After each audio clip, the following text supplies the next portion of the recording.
po ng mga kabisnes. Sakay! Sakay!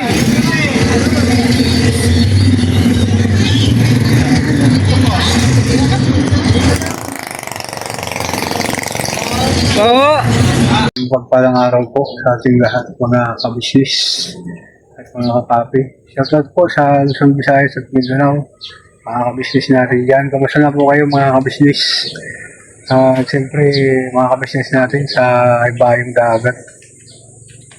Kamusta na po kayo yan mga kabisnes? Lagi po kayong mag-ingat. At siyempre sa panahon na ito, hindi natin hawak ang ating buhay. Ano po? Lagi tayong manalangin sa araw-araw para magtagumpay sa hamon ng buhay. Ano po mga kabisnes? Jasper nga po mga kabisnes, walang kumpay. Kakapanungkit ng mangga. Abogado. Para may pambili ng bigas. Abogado to. Ha? Abogado. Anong sukitin mo? Abogado po. Avocado? Alin, saan yung avocado? Nandun po sa taas. Oh, masarap yan, avocado. Malalaki. Malalaki. Now, magkano siyang kilo, bintaw? Tandaan lang po. 100? Grabe yan. Nakadami ka na. Manunungkit pa lang to. Nanungkit ko lang. Ayun nga po ng mga kabisnis, mga papi. Ayun. Mga kaibigan ni tatay, ng mama, ayun yung mga kabisnis. Oh. Yan yung laging nagdadala kay tatay kung saan saan. Ayun. Lagi po yung kasama si tatay ng mga kabisnis. Malaking mama, parang si Arnold Schwarzenegger. Ano po mga kabisnis, oh. Pablog ako, bre.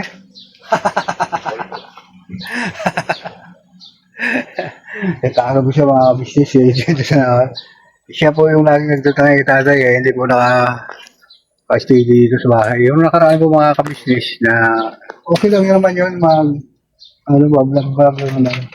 Makalaking tao mga kabisnes ayun, anak ba yung tatay yan kaso lang din pagkamala kasi parang Amerikano po siya. Kumain na? Hindi ako ng gamot. Ganun na? Hindi naman namang gamot. Ayun. Upload natin ito, nakikita ka dito eh. Ayun ako no. Siya yung laging kasama ni tatay ng mga business. Ayun yung yung project natin na negosyo dun sa mga inipon ko mga ka-business dito sa bahay na to. Ninakaw lahat. Kasi walang tao. Ang problema pa nito mga kapapi, mga business, kaya hindi ako nakapunta dito. Nagkaroon ng problema. Inaayos ko pa, nagkasapakan. Pero, sino ang naunang number? Muna pa. Yung napadaan po. Yung napadaan, may dumaan po kasi dito mga ka-business. Po si tao niya. Sinapakagad yung nandito. Kaya nagkagulo sila, kaya nga ngayon lang din ako po baba dito kasi parang naguguluhan na rin ako mga ka-business. Suko na rin. Sa sobrang gulo ng buhay. Pero masaya. Tapos kahit malungkot, masaya. Grabe po mga ka-business. Pasok tayo dito. Si tatay. Dito po si tatay. Kasama ng kanyang mga manok. Ano po? Tay, buhay ka na? Ay, no? Tay. Kaya ko na Ha? Ngayon po mga kabisnes. May ako ni tatay, nandito na sa loob. So, yun nga po no. Mga... Yun na tatay. Ha? Malalaki na. Malalaki na yung mga tatay, mga bisnes. Marami. Kaya kaso lang maglagala po sila dito. Kaya pag-ilay, kaya pag-ilay. Ayun na.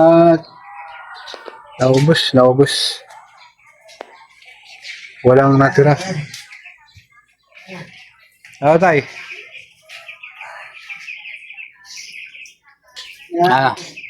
Abutin, dumating siya yung doon eh. Kaya nga Pag-ilay ako ng gamot. gamot. Kakabila na niya utol sa'yo, di ba? Ubus na ba yun? Ulo pa akong kagabi, sabong mata ko. Ikaw?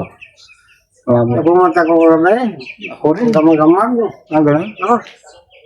Ano ng mga business. Ano na naubra mo yata, mamatay ka yan. Hindi ka mamatay na, hindi ka nagatibawas eh. Hindi ka na makahinga. Hindi ka nagapahinga eh. Mamatay pa. Kita mo hindi ka nagapahinga, hindi ka mamatay. Mahirap to, patay. Ayun mga boy. Kaya naman tayo. Mahirap to. Pero alam ko kung sino mga nagnakaw ng gamit mo. Dito. Alam mo na kung sino mga nagnakaw ng gamit mo. Hindi Mga pa. patilya, mga hindi pa. Na yung ano, yung kaberkalan. Hindi pa rin alam kung sino tumira. Ha? Alam mo na? Hindi ko na naman. Hindi mo pa rin alam. Paano ako na ano kay... Mga pala, mga martilyo. Ay, wala na.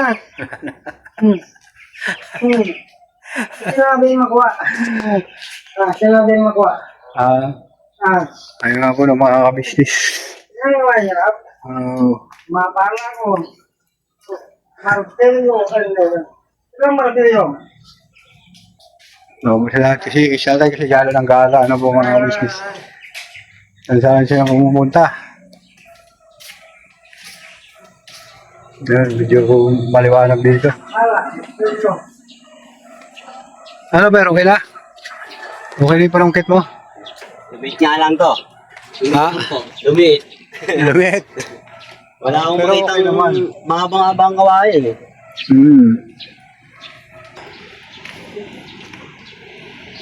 Yeah, daming bungang talong ah. Dumami kasi ano eh, umulan eh. Naproduktuhan din yung mga talong ni tatay. Ayaw ng talong. Ha? Ayaw, pero pinakain ko sa kayo doon. Doon kami kumain ng ano, ng aliya. Ah. Pinakain ko kayo sa tao. Diba tang? Pagdating ko, dulang na kanya, chicken curry. Oo. Ang daming saluyot oh. Saluyot yan tol. Dalawang araw ko na wala ito eh. Gano'n ako nung mamay eh. Ha? Ng Bukawi. Bukawi, Bulacan? Oo. Motor lang din ako. Ganon. Pero ano nga, pagdating ko, lenta ko sa kanteri pa pinakain ko. Tapong panakalian. Now, daming saluyot oh. Survival. Survival Philippines. Bumili ako ng gamot na kaya, mahal yung bayan ko. Yung gano'n, Ha? mahal yung bayan, yung... Gagano niya? O, tsaka yung sa'yo, ininom niya na parang kulit. Ganon? Kanya doon sa may bukong Nakaano kayo? siya, naka-backside siya. Ay mga po ng mga business, siya yung laging kasama ni tatay. Sinasama ni tatay kung Tatay ko yan. o tatay niya eh. Mababaya. Saan siya nakakarating mga business, kaya si tatay hindi na nakapermente dito sa bahay. Ngayon, kaya yung mga gamit, mga kabisnes, yung napundar ko na 2 linggo, naubos. At kaldero, perkala na sana gamitin namin sa pangluto. Mga hindi kami nakaipon ng kahoy. Kasi nga, sama-sama sa dyan sa kay kanyang anak-anakan, ano po mga kabisnes.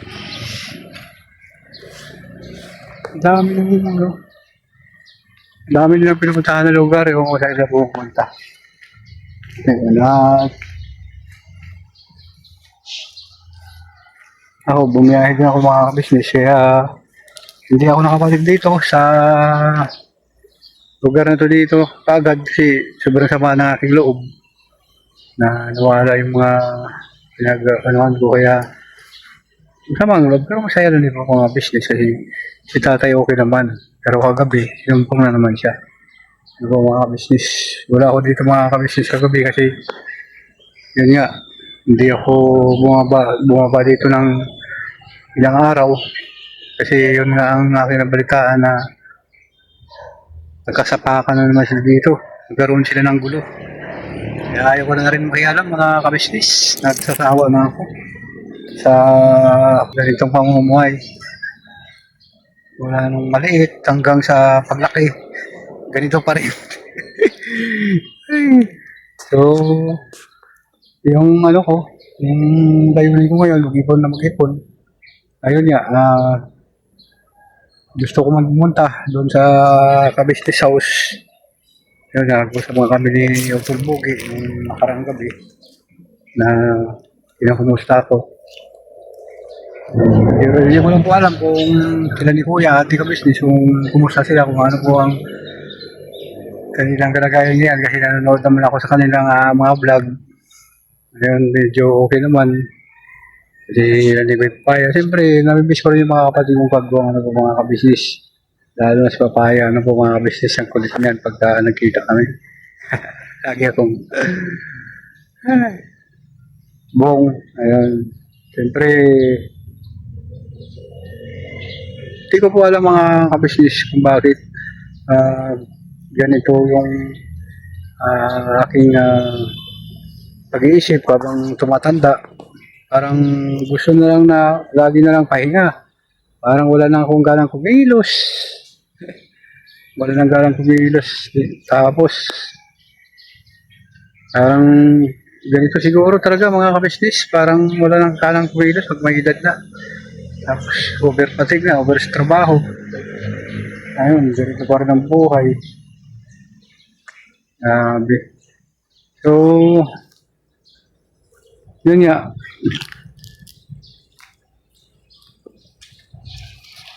Si Jasper. Ganda na naman ang... Uy.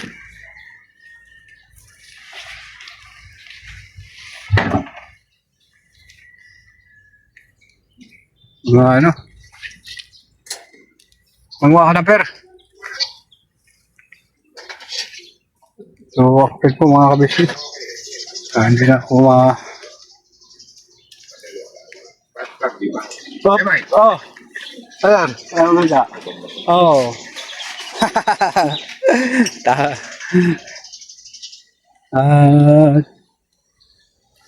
Yun nga po no, mga kabisnes, no?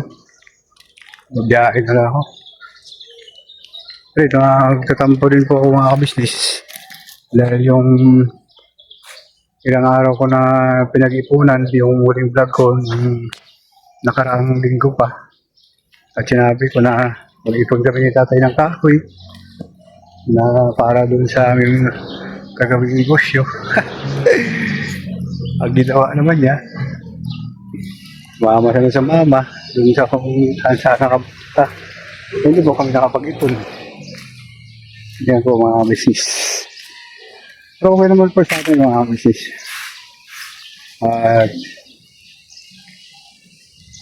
yun nga, ito yung tour natin. Biyahe na lang ako mga kabisnes. Para ang tutukan siguro muna ngayon ay ang pag-iipon para maka-recover lahat sa mga problema, sa akin po mga kabisnes, wala nang dapat lalahanin sa mga aking mga utang. Ano ko na lang ngayon yung pag-iipon. Kasi ayaw ko din naman po ng mga kabisnes na pag pumunta ako sa ni Kuya kabisnes, gawin pa rin ang pangamba ng karamihan. Pag pupunta ako doon, sabihin nila na maraming ano yan, utang sila mulag, magiging na lang ano yan, makakawa lang yung pumunta dyan para humingi ng tulong. Ayun. Ngayon, hindi na po ngayon mga kabisnes kasi yung mga ipon-ipon ako ngayon. Lalo na sa natututo ko sa biyahe kaya hindi ako nakakapunta sa kabisnes house. Dahil doon sa tapusin ko lahat ng aking problema bago ako magtutok sa kanila ni Kuya. Hindi naman ako naghahangad ng sahod sila ni Kuya mga kabisnes. Kailangan ko rin na makatulong din sa kapwa natin mahirap mga business kaya kahit paano ipon-ipon. Siguro gagawin ko mga business pagka mayroon ako maipon, bibili din ako ng kung anong maitulong ko dun sa mga nakikita ko na hindi makakain, pakainin ko. Ayun. Yun na lang siguro ang aking gagawin para mayroon din po akong may vlog mga business. So, magdahin na po ako mga business. Hanggang dito na lang po. Yan, shoutout po sa Luzon, Visayas, Mindanao, sa mga kabusiness natin sa ibayong dagat. Shoutout po sa inyo, Ma'am Telma Payopay, Ma'am Jocelyn Torres, yan Ma'am Nati Valdez, Ma'am Sopronia Atensa, sa mga lahat-lahat po na hindi pa po nabanggit. Shoutout po sa inyo lahat. Siyempre, maraming salamat sa pagtulong sa Ka-Business Official, Papa DCB, Mrs. KB Official, kay Masulang Official, at siyempre sa inyong abang lingkod, kay Bungdam Official, at siyempre sa mga kapatid ko. Hanggang dito na lang po, never say goodbye, tomorrow is another day. Birabanat na po tayo mga